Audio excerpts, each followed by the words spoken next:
Selamat pagi, saudara-saudari sekalian, dimanapun saudara berada. Saya, Pendeta Saumiman Saud, dari San Francisco, akan menyampaikan kabar baik buat saudara pada pagi hari ini. Kiranya kabar yang disampaikan kepada saudara berupa firman Tuhan ini boleh menjadi berkat bagi saudara sekalian. Saudara, jikalau khotbah yang disampaikan pada pagi hari ini menjadi berkat bagi saudara, silakan perkenalkan kepada teman-teman saudara sekalian. Hubungi saya jikalau saudara hendak berkomunikasi dengan alamat email saumiman@gmail.com. Sekali lagi, saumiman@gmail.com. Kiranya Tuhan memberkati saudara sekalian sepanjang hari ini. Terima kasih, Tuhan memberkati, dan selamat mendengarkan.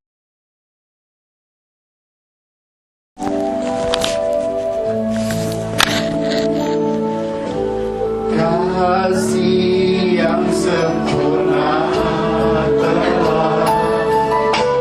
ku terima darimu, bukan karena kebaikanku, hanya oleh kasih karuniamu kau pulihkan aku.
kita akan sama-sama melihat firman Tuhan yang saya akan ambil di dalam Alkitab kita.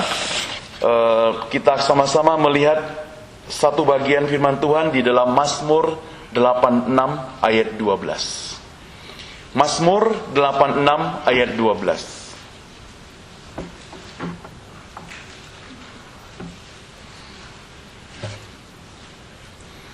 Mazmur 86 ayat 12. Kalau saudara mau cepat lihatnya, ada langsung dalam warta gereja itu, yaitu di ayat hafalan kita. Aku hendak bersyukur kepadamu, ya Tuhan Allahku, dengan segenap hatiku, dan memuliakan namamu untuk selama-lamanya. Sekali lagi, aku hendak bersyukur kepadamu, ya Tuhan Allahku, dengan segenap hatiku, dan memuliakan namamu untuk selama-lamanya. Saya beri tema pada hari ini, mengucap syukur senantiasa. Mari kita berdoa, saudara. Bapa di surga, kami datang kepadamu, bersyukur sekali lagi untuk kesempatan yang indah kami boleh berkumpul dalam ibadah ini.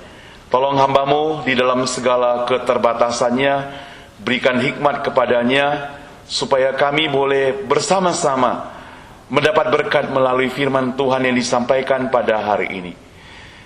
Dalam nama Tuhan Yesus kami berdoa, amin.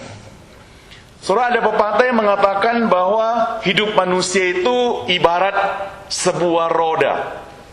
Jadi kadang kita berada di bagian yang atas, kadang juga kita berada di posisi yang rendah. Nah, hidup di dunia ini penuh dengan berbagai perubahan, saudara. Jadi pada waktu kita berada di atas, ada orang katakan jangan sombong.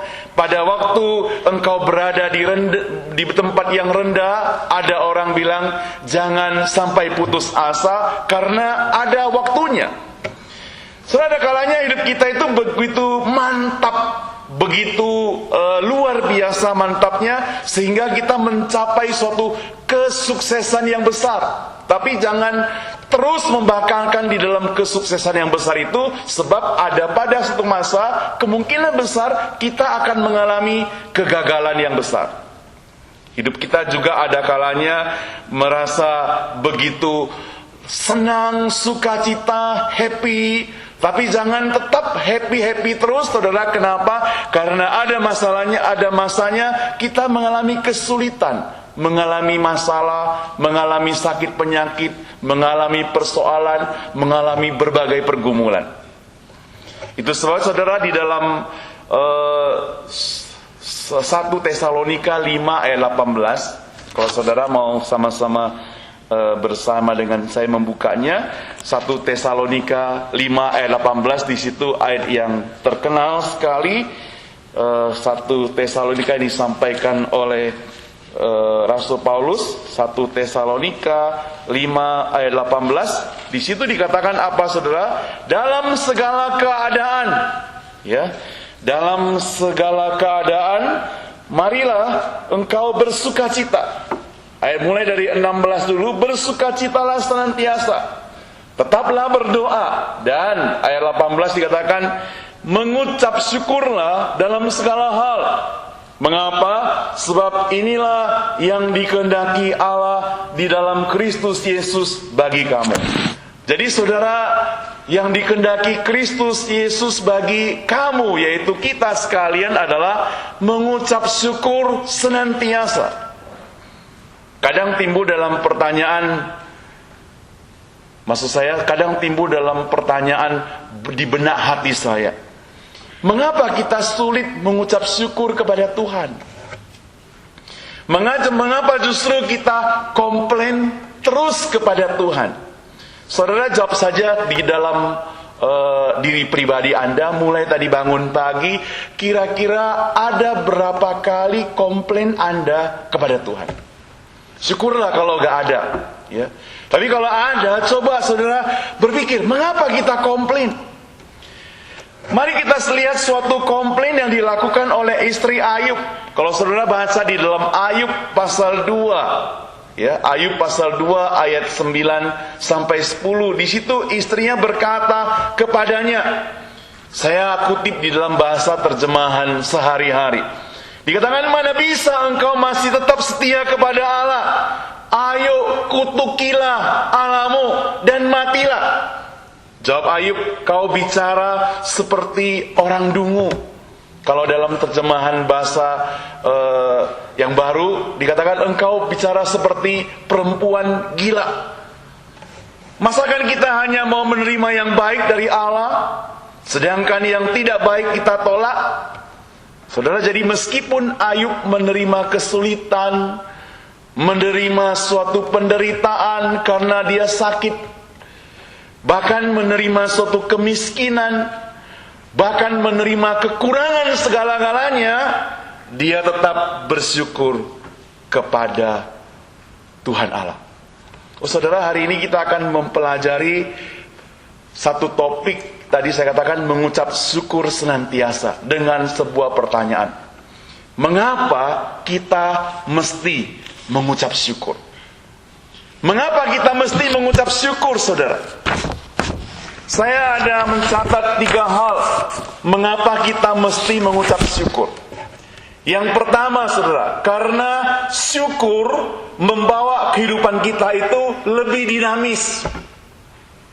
Saudara bisa bayangkan kalau hidup kita itu mengeluh, dia akan berada pada posisi yang stagnasi, pada stuck yang mogok.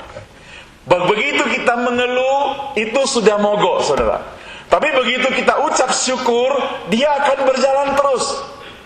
Tatkala kita mengeluh, berarti kita berada dalam posisi yang menyedihkan, berada pada posisi yang menyulitkan, berada pada posisi yang merasa diri tidak menguntungkan, berada pada posisi yang merasa dirugikan, berada pada posisi yang merasa tertekan, berada pada posisi yang merasa tidak ada artinya. Tapi begitu kita mengucap syukur, ya, dengan kata lain, begitu kita mengucap syukur kepada Tuhan, kita berada dalam posisi yang dinamis. Kita ingin maju terus. Saudara, kalau kita perhatikan di dalam buku yang saya baca sekilas, bagaimana ahli bisnis mengatakan ada 3 kata magic. Mungkin saudara bisa menemukan kata-kata yang lain, tapi ahli bisnis mengatakan ada 3 kata magic yang bisa berguna bagi orang lain dalam pekerjaan mereka di kantor. 3 kata itu adalah, yang pertama, saya respect terhadap kamu. Ya. Itu yang pertama. Yang kedua dikatakan saya appreciate kamu. Gitu. Yang ketiga dikatakan saya agree kepada kamu. Itu 3 kata yang di dalam pekerjaan kita yang sangat mendorong seseorang, merupakan kata magic yang bisa mendorong seseorang untuk lebih maju, saudara. Kalau saudara balikkan kalimat tersebut, kata-kata itu, saudara, itu akan mendorong orang makin mundur. Tapi saudara, para ahli komunikasi bilangnya lain, saudara. Ahli komunikasi memilih kata magicnya itu ada 3 juga. Yang pertama yaitu kata yang disebut dengan kata thank you. Ya, terima kasih. Itu kata magic yang pertama. Yang kedua, kata magic yang kedua yaitu dikatakan kata sorry. Maafkan saya, sorry. Dan yang ketiga, kata magic yang ketiga yaitu kata tolong. Namun ahli komunikasi juga menyimpulkan bahwa sesungguhnya ungkapan yang di dalam ketiga itu, kalau dipilih satu, yang paling top itu adalah kata ucapan terima kasih. Mengapa, saudara? Karena ungkapan terima kasih itu sesungguhnya didasari rasa syukur kepada Tuhan, di mana Tuhan menempatkan orang lain, entah siapa orangnya, entah dengan motivasi yang baik atau buruk, entah ada udang di balik batu atau tidak, yang penting dia pernah dengan tenaganya, dengan pikirannya, dengan uangnya, dengan apa saja, dia pernah memberikan sesuatu kepada kita. Nah, orang itulah yang Tuhan kirim, yang Tuhan pakai untuk menjadi partner kita. Nah, kepada orang itu kita perlu katakan kepada dia, terima kasih. Karena bagaimanapun dikatakan orang itu adalah merupakan utusan daripada Tuhan. Entah motivasinya, entah pikirannya, entah segala-galanya, mungkin ada latar belakangnya yang buruk, saudara, kita tidak mau peduli. Tapi kenyataannya dia pernah menolong kita, dan kita perlu berterima kasih. Bahasa Indonesia itu agaknya entah dari mana munculnya, tapi kata terima kasih itu sangat bagus, saudara, karena kita sudah menerima kasih. Jadi terima kasih, saudara. Saudara, juga terdapat kesamaan dalam bahasa Latin di mana kata saya berpikir, I think, dan juga saya berterima kasih, I thank. Di situ dikatakan bahwa tatkala kita mau ucapkan terima kasih, bahwa kita berpikir bahwa orang itu sesungguhnya sudah dikirimkan oleh Tuhan untuk menolong kita. Jadi sekali lagi, tinggalkan motivasi, hilangkan semuanya, maka kita ucapkan terima kasih kepada orang tersebut. Dengan mengucapkan terima kasih itu berarti kita sudah, dikatakan kita sudah mengekspresikan ungkapan syukur kita kepada Tuhan. Karena Tuhan bisa tempatkan orang di dalam diri kita itu berbeda-beda. Tuhan bisa tempatkan orang yang mungkin akrab dengan kita. Kita bersyukur kepada Tuhan. Tuhan juga bisa menempatkan orang yang mungkin tidak akur dengan kita. Dalam pekerjaan, dalam lingkungan kampus, dalam lingkungan tempat tinggal, di mana saja. Mungkin ada orang yang tidak akur dengan kita. Mungkin ada orang yang menjengkelkan kita. Mungkin ada orang yang membuat kita penasaran. Tapi saudara, kalau kita tidak lampiaskan dengan ungkapan syukur, nah, kehidupan kita itu dikatakan akan mandek, saudara. Kenapa? Karena kita akan stop sampai di situ, kita tidak akan maju. Kita akan hidup dengan omel-omelan, kita akan hidup dengan keluhan, kita akan hidup dengan putus asa. Tapi saudara, begitu kita ucap syukur dengan keadaan yang seperti itu, maka poin yang pertama daripada saya adalah kehidupan itu akan lebih dinamis. Kenapa? Karena kita tahu bahwa kita bersyukurnya kepada Tuhan. Tuhan tempatkan pada saya orang yang begini, tapi dengan dia saya bisa belajar sesuatu.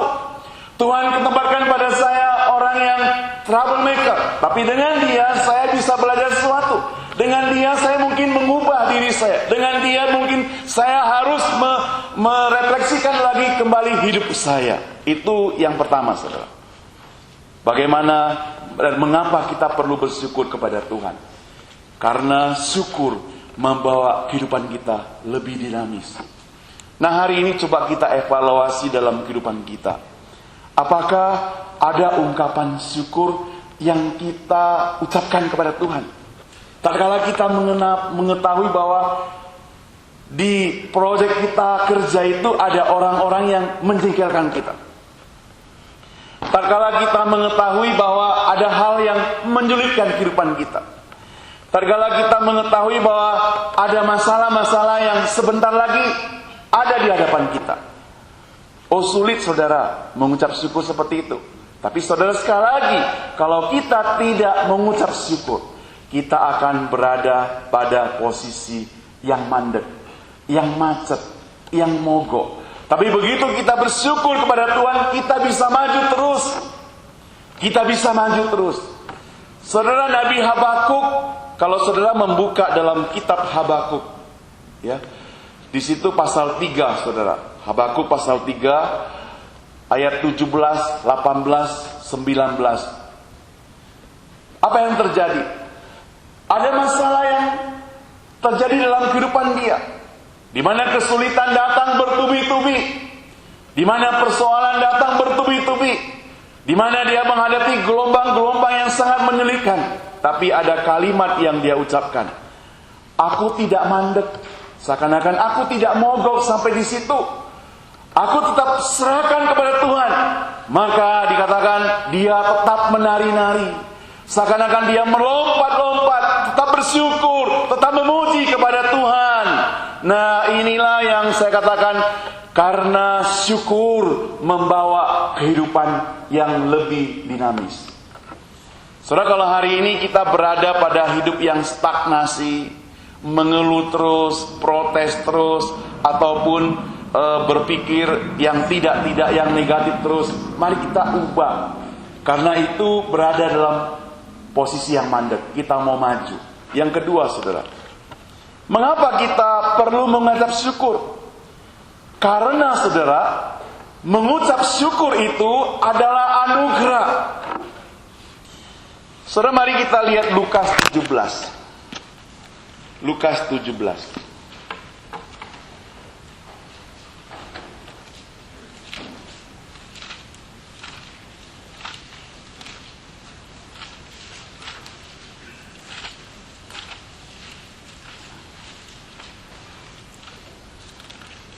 Lukas 17 berbicara tentang 10 orang kusta.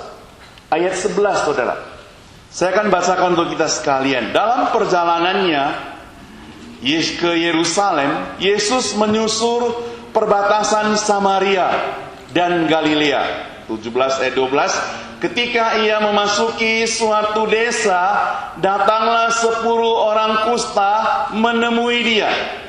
Mereka tinggal berdiri agak jauh dan berteriak, Yesus, Guru, kasihanilah kami.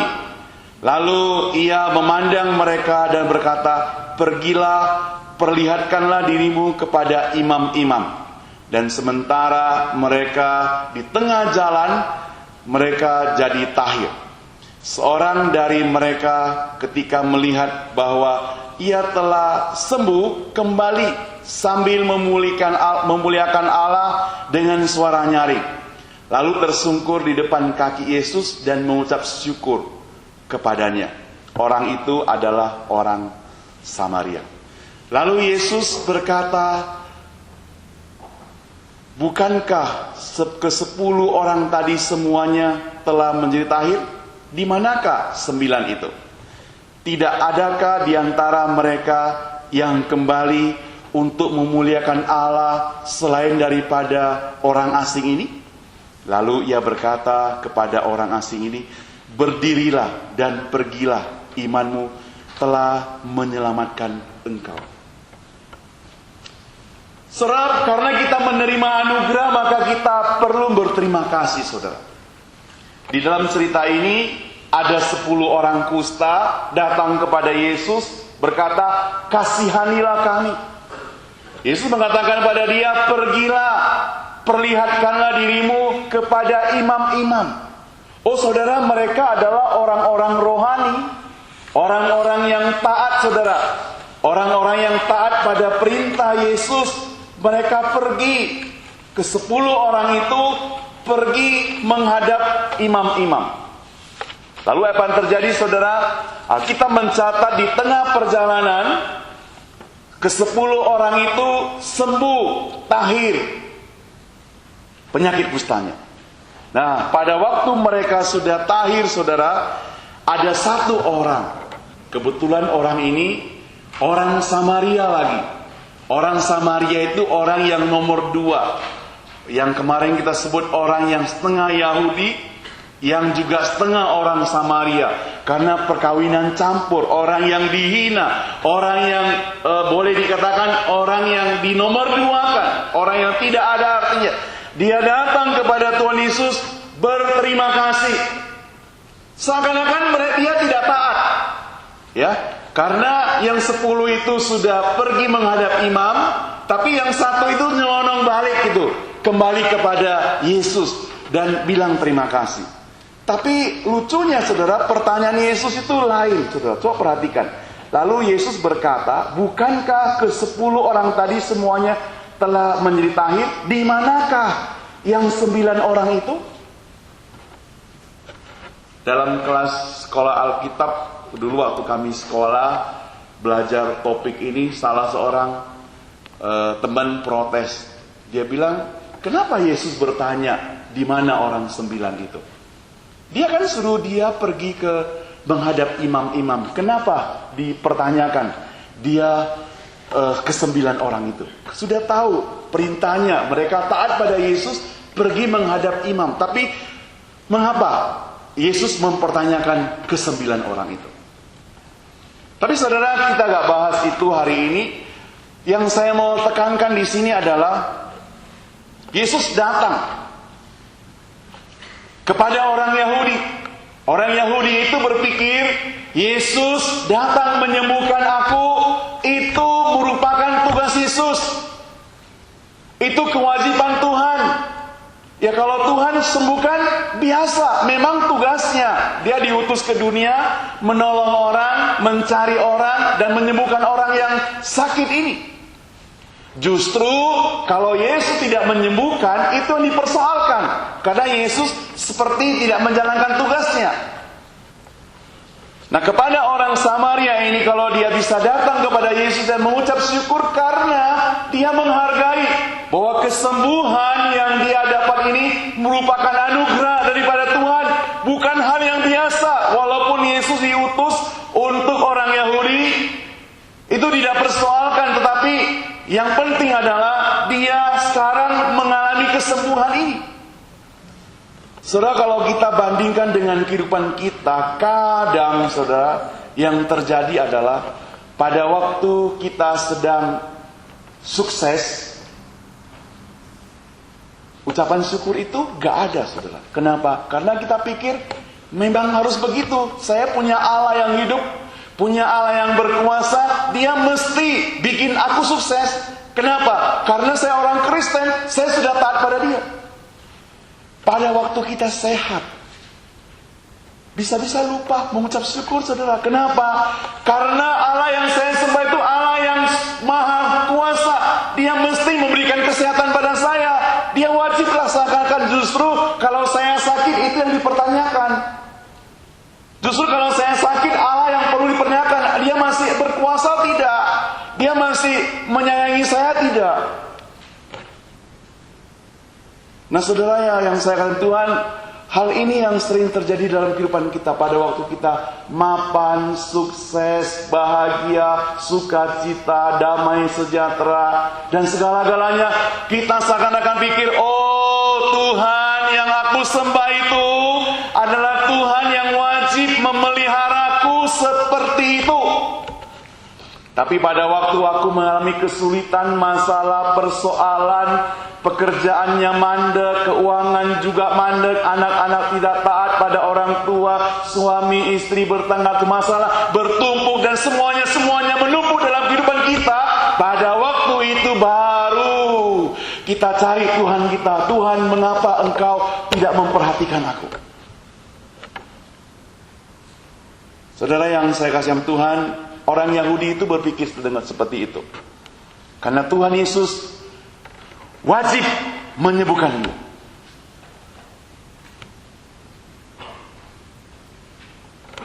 Itu saudara, kalau mau ucap syukur kepada Tuhan, semestinya tidak ada hal yang spektakuler baru terjadi baru kita mengucap syukur.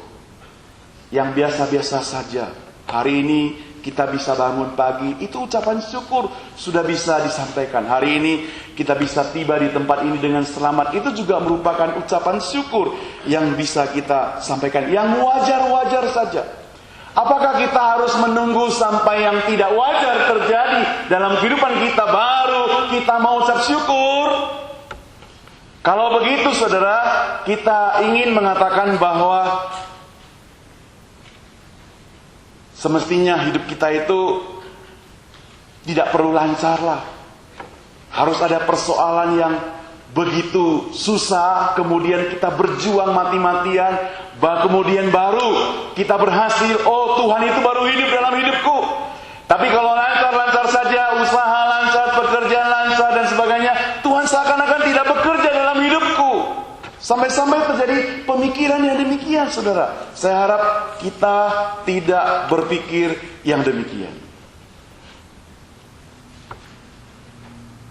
Seandainya saudara kita bisa memposisikan diri kita seperti orang Samaria hari ini, maka apapun yang terjadi dalam kehidupan kita, karena kita begitu tidak layaknya, karena kita begitu terhinanya, karena kita adalah orang yang tidak ada artinya, karena kita adalah orang yang berdosa, karena kita adalah orang yang nomor 2 dan mungkin tidak ada hitungannya. Seandainya kita bisa posisikan diri kita menjadi seperti orang Samaria, maka saudara, apapun yang terjadi dalam hidup kita hari ini, itu merupakan suatu ungkapan syukur kepada Tuhan. Kenapa saudara? Karena ungkapan syukur itu adalah anugerah. Kita tidak layak menerima semuanya, tapi hari ini kita dilayakkan untuk menerimanya. Mengapa kita mengucap syukur saudara? Tadi yang pertama, karena ucapan syukur membawa kehidupan kita lebih dinamis, lebih maju. Yang kedua, karena ucapan syukur itu merupakan anugerah. Yang ketiga, saudara, mengapa kita perlu mengucap syukur? Karena rancangan Tuhan itu selalu baik dalam kehidupan kita, saudara. Maka kita perlu mengucap syukur. Kita keliru, saudara, bila mengukur kasih Allah itu dengan ritual ataupun kasih ataupun perbuatan yang kita lakukan untuk Tuhan.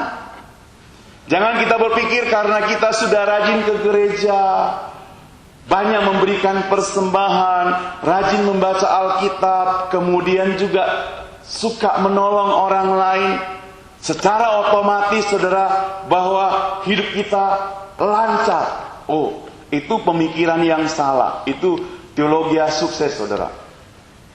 Pemikiran yang benar adalah, saudara, walaupun kita menjalankan semua yang tadi saya sebutkan itu, kemungkinan besar kita bisa mengalami kesulitan juga, kemungkinan kita bisa mengalami persoalan juga. Tetapi saudara, pada waktu mengalami persoalan itu, kita sudah memiliki satu pegangan yang kuat. Firman Tuhan yang mengatakan rencana Tuhan itu selalu indah pada waktunya. Coba kita lihat kembali Ayub, saudara. Saya suka mengutip Ayub. Kalau saudara buka Alkitab, baca Ayub pasal 1 ayat 21. Ya. Ayub 1:21. Tapi sambil saudara buka, saudara, saya ingin menceritakan latar belakang Ayub yang mungkin saudara sebagian sudah mengetahuinya.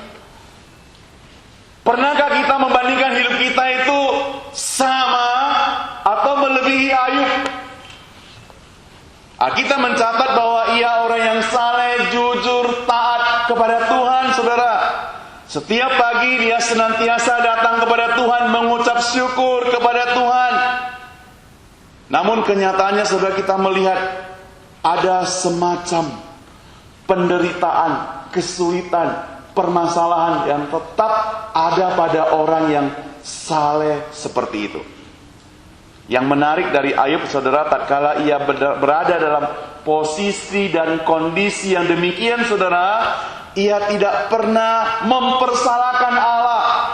Artinya ia tidak pernah komplain kepada Allah. Dia katakan apa? Ayub 1:21 yang ada di dalam Alkitab kita dikatakan, aku dilahirkan tanpa apa-apa dan aku akan mati tanpa apa-apa juga. Tuhan telah memberikan dan Tuhan pula telah mengambil. Terpujilah namanya. Jadi saudara, Ayub itu sungguh, kalau saya lihat kehidupannya itu merupakan hidup yang ucap syukur, saudara. Kenapa? Dia katakan, aku datang ke dunia ini tidak membawa apa-apa,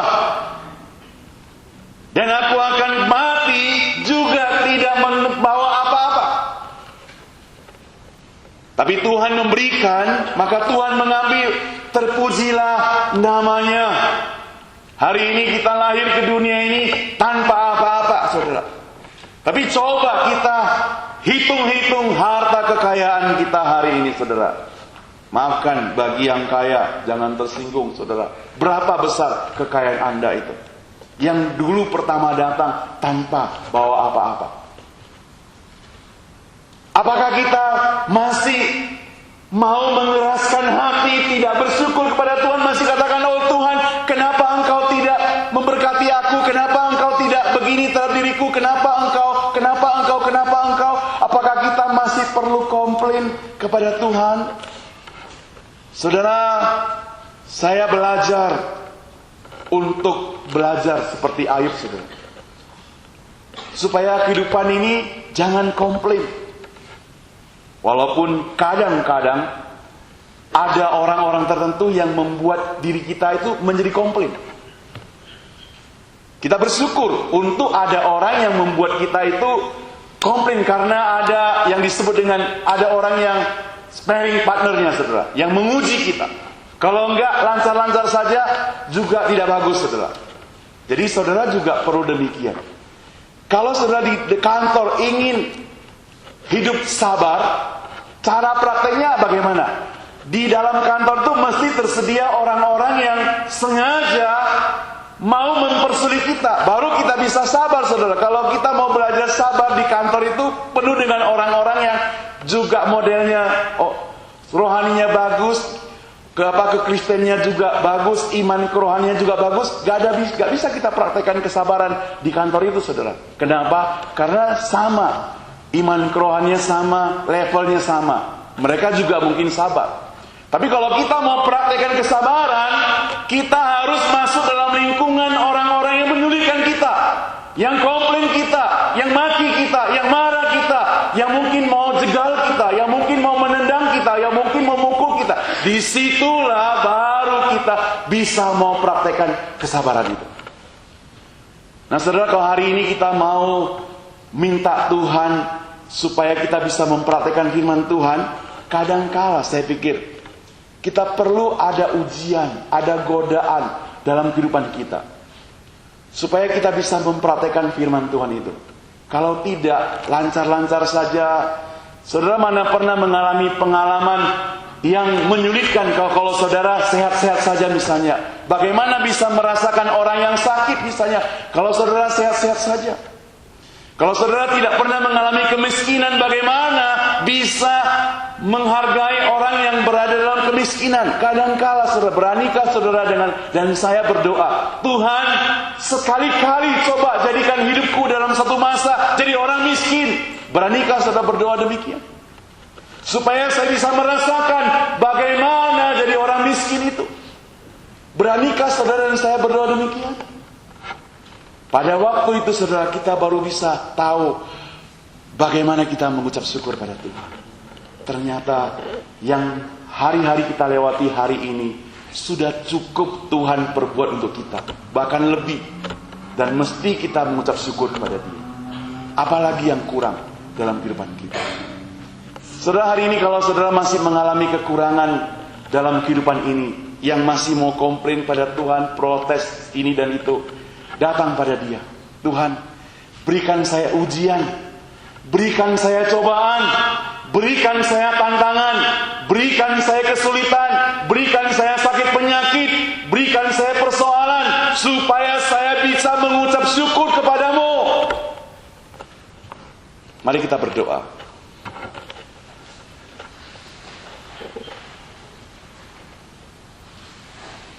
Kalau saudara hari ini merasa aman-aman saja, kalau saudara hari ini merasa kerja dengan tenang, kalau saudara merasa sehat-sehat walafiat, kalau saudara merasa hari ini sudah memiliki posisi jabatan yang mantap, kalau saudara merasa hari ini sudah berkecukupan, bahagia, penuh dengan kekayaan, yang membuat saudara dan saya tidak bisa mengucap syukur pada Tuhan, untuk melatihnya, mari coba sekali-sekali dengan keberanian, dengan iman, kita datang pada Tuhan. Oh Tuhan, berikan aku kesulitan, berikan aku masalah, berikan aku sakit penyakit, berikan aku persoalan, berikan aku segala hal yang menyulitkan, sehingga membuat aku bisa bersyukur kepadamu. Kita begitu terlena dengan kehidupan kita yang seakan-akan biasa-biasa saja. Sehingga untuk ucapan syukur pun sulit diucapkan dan terpaksa kalau diucapkan. Tapi pada waktu kita sulit, ada masalah persoalan, baru pada waktu itu kita merasa kehilangan. Sesungguhnya Tuhan sudah berkati kita, sesungguhnya Tuhan telah menolong kita. Hari ini kita mau bersyukur pada Tuhan. Namun bagaimana caranya? Kita perlu hal-hal yang ada dalam kehidupan kita nyata, yang mungkin kadang menyulitkan kita, yang mungkin kadang menjadi persoalan dalam kehidupan kita, sehingga membuat kita boleh bersyukur pada Tuhan. Kita berdoa. Bapa di surga, ampuni kami Tuhan. Kalau di dalam kehidupan kami yang begitu lancar, begitu sukses, begitu nyata, sehat walafiat dan sebagainya, membuat kami berpikir, kenapa Tuhan kok belum memberkati kami? Padahal kami datang seperti Ayub katakan, Tuhan, dengan tidak membawa apa-apa, dan hari ini kita memiliki apa-apa, dan itu merupakan berkat Tuhan yang luar biasa buat kami sekalian. Kalau hari Tuhan kami masih belum sanggup mengucap syukur kepadamu, Tuhan tolonglah kami. Kalau hari ini kami masih komplain kepadamu, Tuhan ampuni kami. Kalau hari ini kami masih tidak sanggup lagi mengucap terima kasih kepadamu, Tuhan, kemungkinan besar Engkau perlu mendatangkan kesulitan, persoalan, bahkan yang lebih sulit lagi dalam kehidupan kami, sehingga kami boleh bersyukur kepadamu Tuhan. Tuhan, ini tantangan dalam kehidupan kami sebagai orang percaya. Ampuni kami Tuhan, kalau selama ini kami sulit dan kami lupa berterima kasih kepadamu. Ampuni kami kalau kami kadang-kadang seperti 9 orang yang sakit kusta yang sudah sembuh itu, yang berpikir seakan-akan Engkau wajib memperhatikan kami. Dalam nama Tuhan Yesus saya berdoa. Amin. Saya serahkan kembali kepada pemimpin kebaktian pada hari ini.